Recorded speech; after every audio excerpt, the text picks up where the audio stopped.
Promis, si tu reviens, on oublie tout. Les projecteurs qui surchauffent et les programmations frileuses. On oublie les engueulades avec les voisins bruyants ou le prix des glaces et des confiseries.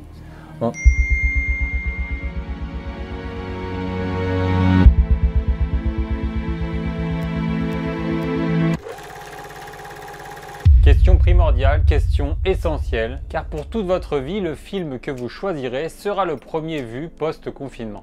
Alors pour vous aider à faire cette décision majeure, cette décision historique, j'ai fait quelques recherches. Je vous propose donc une sélection de 9 films qui seront disponibles au cinéma à partir du 22 juin.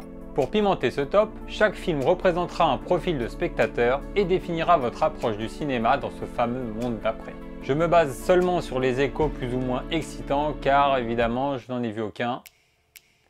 Enfin presque.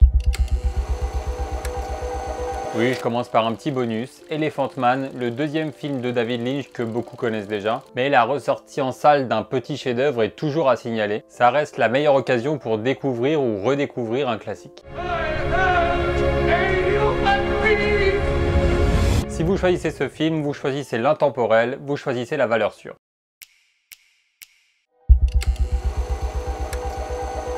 Vous, ce que vous aimez, c'est les histoires tirées de faits réels parce que c'est vraiment arrivé dans la vraie vie. De Gaulle est réalisé par un passionné d'histoire et de documentaire. Il raconte la vie du célèbre général au début de la Seconde Guerre mondiale, mais sous un prisme assez méconnu, celui de son couple. Et on retrouve Lambert Wilson et Isabelle Carré dans les deux rôles principaux.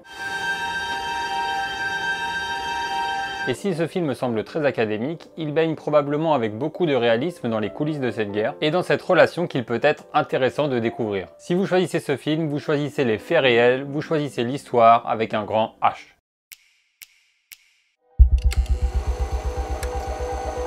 Dans la continuité du précédent, un biopic, mais cette fois celui d'une femme célèbre, Marie Curie. Nous sommes à Paris, fin du 19e siècle, et la scientifique peine à imposer ses idées au sein d'une société dominée par les hommes. Contrairement à De Gaulle, Radioactive semble avoir une approche beaucoup plus onirique, comme on peut le voir dans la bande-annonce.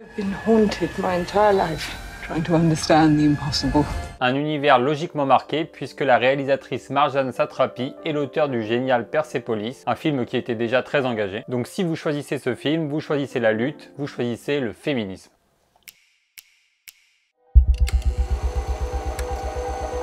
Lors d'une virée dans le sud de la Tunisie, une voiture est prise pour cible par un groupe terroriste et un jeune garçon est grièvement blessé. Les parents, et particulièrement le père, joué par Sami Bouajila, tentent tout pour sauver son fils. Un premier film qui semble prometteur puisqu'il a même été sélectionné à la Mostra de Venise 2019. Un fils a l'air particulièrement touchant et les acteurs justes, en espérant quand même qu'il ne jouera pas trop avec les violons. En tout cas, une chose semble sûre, si vous choisissez ce film, vous choisissez les larmes, parce que la vie, c'est dur.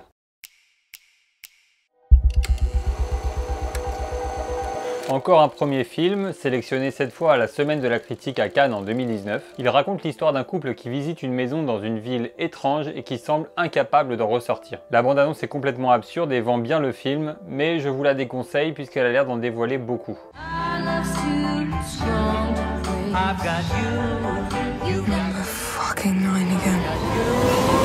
Espérons qu'à l'inverse de la majorité des scénarios qui sont basés sur un concept fort, celui-là saura aller plus loin et ne s'essoufflera pas dans sa deuxième partie. Si vous choisissez Vivarium, vous choisissez l'expérience, vous choisissez l'inconnu.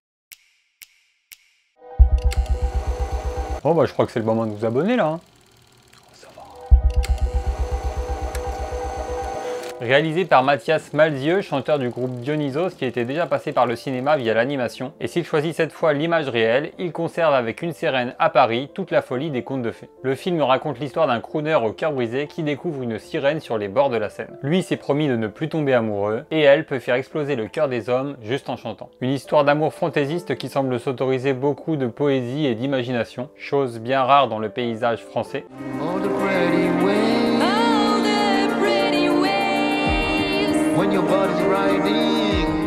Alors je sais qu'il n'a pas été très bien accueilli à sa première sortie en mars, mais rien que pour ses intentions, j'ai envie de le soutenir. Espérons juste que ça ne soit pas un cousin pas assez éloigné de La Forme de l'eau ou de Amélie Poulain. Si vous choisissez ce film, vous choisissez La Féerie.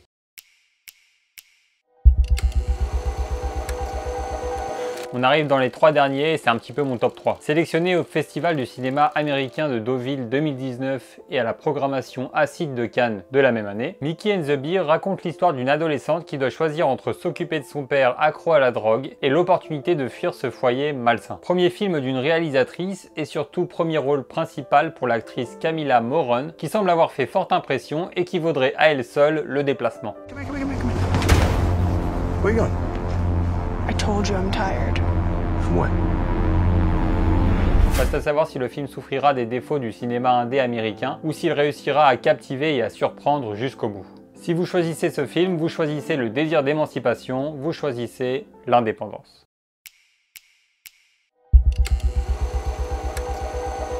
Benny, une jeune fille violente de 9 ans, est négligée par sa mère et prise en charge par les services sociaux. Un éducateur va entrer dans sa vie afin de l'aider à se canaliser et c'est cette relation qui est au centre du film. Dès le visionnage de la bande-annonce, on ressent tout le potentiel de cette histoire qui semble particulièrement belle et touchante.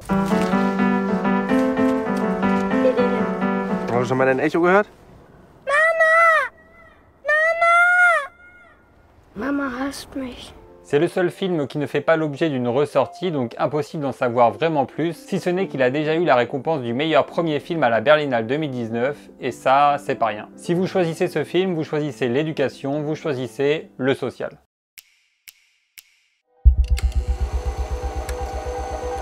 Et on termine avec La Communion qui dès sa sortie en mars a conquis et les spectateurs et la critique. Il raconte l'histoire de Daniel, 20 ans, qui se rend dans une petite ville et qui prend la tête de la paroisse en se faisant passer pour prêtre. Les images ont l'air assez folles et beaucoup de poésie transparaît dans les quelques extraits qu'on peut voir là. Bo wiecie, w czym jesteśmy dobrzy? W skreślaniu. W pokazywaniu palcem. Wybaczyć to nie znaczy zapomnieć. Wybaczyć to kochać. Kochać kogoś pomimo jego winy. Jaka by nie była. Si vous choisissez ce film, vous choisissez la révolution et vous choisissez l'opportunité de me croiser quelque part lundi puisque c'est bien ce film La Communion que j'ai décidé de découvrir en premier. Et c'est la fin de cette vidéo, j'espère qu'elle vous a aidé à faire votre choix. N'hésitez pas à me dire en commentaire celui que vous avez choisi ou si j'en ai oublié un qui vous semble prometteur. Et voilà! N'oubliez pas de me follow sur Instagram pour votre dose quotidienne de cinéma, de vous abonner à la chaîne pour recevoir toutes les futures douceurs et de mettre un petit pouce bleu au passage, ça aide un peu à exister dans cet océan infini de contenu audiovisuel. Bisous!